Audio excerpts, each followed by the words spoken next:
కేంద్ర బడ్జెట్ అన్ని వర్గాల వారికి మేలు చేసేలా ఉందని బీజేపీ రాష్ట్ర అధికార ప్రతినిధి సాదినేని యామిని అన్నారు. మధ్యతరగతి ప్రజలకు వికసిత భారత ఫలాలు అందేలా ఉన్నాయని తెలిపారు. కాంగ్రెస్ పార్టీ నేతలు ఓర్వలేక విమర్శలు చేస్తున్నారని మండిపడ్డారు. వైసీపీ నాయకులు కూడా విమర్శలు చేయడం హాస్యాస్పదంగా ఉందని అన్నారు. వైసీపీ పాలనలో కేంద్ర పథకాలను స్టిక్కర్లు వేసుకున్నారని వ్యాఖ్యలు చేశారు. గత 5 ఏళ్లలో అద్భుతమైన పాలన అన్న వారు ఇప్పుడు తప్పుపడుతున్నారని తెలిపారు. బీజేపీ రాష్ట్ర అధికార ప్రతినిధి సాదినేని యామిని సీతారాంపురంలోని రాష్ట్ర కార్యాలయంలో విలేకరుల సమావేశాన్ని నిర్వహించారు. సమావేశంలో ఆమె మాట్లాడుతూ మహిళలు, రైతులు, శ్రామికులకు ఆసరా ఇచ్చే బడ్జెట్ ఇది అని, లక్షలాది మందికి ఉపాధి కల్పించేలా ఆలోచన చేస్తారన్నారు. 12 లక్షల ఆదాయం వరకు ఎటువంటి పన్ను లేకుండా చేస్తారని అన్నారు. మహిళలకు 4 లక్షల కోట్లు ప్రత్యేకంగా బడ్జెట్లో కేటాయించారని, ఏపీకి సంబంధించి పోలవరం రాజధాని నిర్మాణం కోసం నిధులు కేటాయించారని అన్నారు. పోలవరం మొదటి దశ పనులకు దాదాపు 35,000 కోట్లు ఇచ్చిందన్నారు. ఇచ్చిన హామీలను అమలు చేసేలా కూటమి ప్రభుత్వం పాలన చేస్తుందని అన్నారు. అనే పదం పలకడం చేతగాని వైసీపీ నేతలు బడ్జెట్ గురించి నీతులు చెప్తున్నారని ఆగ్రహాన్ని వ్యక్తం చేశారు. గత 5 ఏళ్లలో వైసీపీ ప్రభుత్వం రాష్ట్రాన్ని సర్వనాశనం చేసిందని, అందుకే ప్రజలు 11 సీట్లకే పరిమితం చేసి ఇంట్లో కూర్చోబెట్టారని విమర్శలు గుప్పించారు. అమరావతి, భ్రమరావతి అని కుట్రలు చేసి రాజధానిని నాశనం చేశారన్నారు. మీరెన్ని కుట్రలు చేసినా ప్రజలు కూటమి పక్షాన ఉన్నారని అన్నారు.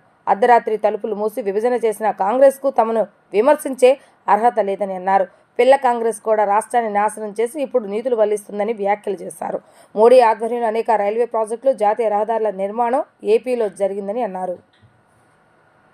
అటు మహిళలు, ఇటు పేదలు, రైతులు, శ్రామికులు వీరందరికీ కూడా 4 ముఖ్యమైనటువంటి పిల్లర్లని మొదటి నుంచి చెప్తూ వీరికి అన్ని విధాలుగా ఆసరాన్ని ఇచ్చేటటువంటి బడ్జెట్ని ప్రవేశపెట్టడమే కాకుండా ఆర్టిఫిషియల్ ఇంటెలిజెన్స్ లాంటి టెక్నాలజీని ఉపయోగించుకుంటూ అత్యంత ఉపాధిని కల్పించేటటువంటి నౌకా నిర్మాణం కానీ, టూరిజం కానీ, హాస్పిటాలిటీ, వివిధ రంగాల్లో ఎలా స్కిల్ డెవలప్మెంట్ ఇవ్వాలి, లక్షలాది మందికి ఏ విధంగా ఉపాధిని కల్పించాలని ఒక ప్రణాళికబద్ధంగా ముందుకు వెళ్ళడం జరుగుతుంది. మనందరికీ తెలిసిందే 12 లక్షల లోపు 12.75 లక్షల లోపు ఆదాయం ఉన్నవారికి 0 ఇప్పుడు ఆదాయ పన్ను.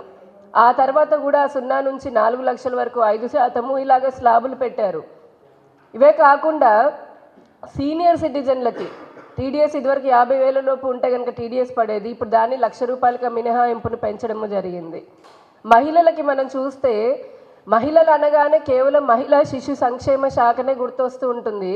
కానీ రూరల్ డెవలప్మెంట్, అలానే హెల్త్కి సంబంధించి ఇలా వివిధ శాఖలకు సంబంధించి మహిళలకు చూస్తే అక్షరాల 4.45 లక్షల కోట్ల రూపాయలని మహిళా సంక్షేమం కోసం, మహిళా సంరక్షణ కోసం కూడా కేంద్ర బడ్జెట్లో ప్రవేశపెట్టడం జరిగింది. ఇతర రంగాలకు వ్యవసాయం చూడండి, కిసాన్ క్రెడిట్ లిమిట్ పెంచారు. పంచాయతీ స్థాయిలోనే గోదాములు నిల్వలు పంటల్లో పండినటువంటి వాటిని ఏర్పాటు చేసుకునే విధంగా చేశారు. ఇలా అన్ని రకాల కేంద్ర బడ్జెట్ ఉంది. మన రాష్ట్రానికి వచ్చేటప్పటికి కూడా పోలవరం మొదటి దశకి సంబంధించి 30,436 కోట్ల రూపాయలకి అని చెప్పని నిర్ణయిస్తే దాంట్లో గతంలో మనకి దగ్గర 18,000 కోట్ల రూపాయలు, 18,279 కోట్ల రూపాయలని గతంలోనే కేంద్ర ప్రభుత్వం పోలవరం నిర్మాణానికి ఇవ్వడం జరిగింది. ఆ మిగిలినటువంటి గ్రాంట్లు ఏవైతే ఉన్నాయో ఇప్పుడు 12,157 కోట్ల రూపాయలకు కూడా కేంద్ర ప్రభుత్వం నిధులు విడుదల చేయడానికి అని చెప్పని ఆమోదం తెలిపింది.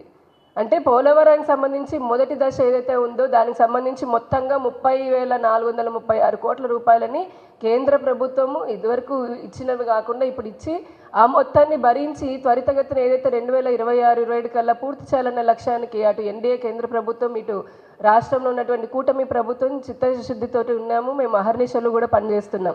అయినా సరే ఆ పోలవరంలో పి అంటే స్పెల్లింగ్లో పి అంటే కూడా సరిగ్గా పలకడం చేత కానటువంటి వైసీపీ వాళ్ళు ఈ రోజున ఏ నిధులు ఇచ్చారు అని చెప్పని మాట్లాడుతున్నారు.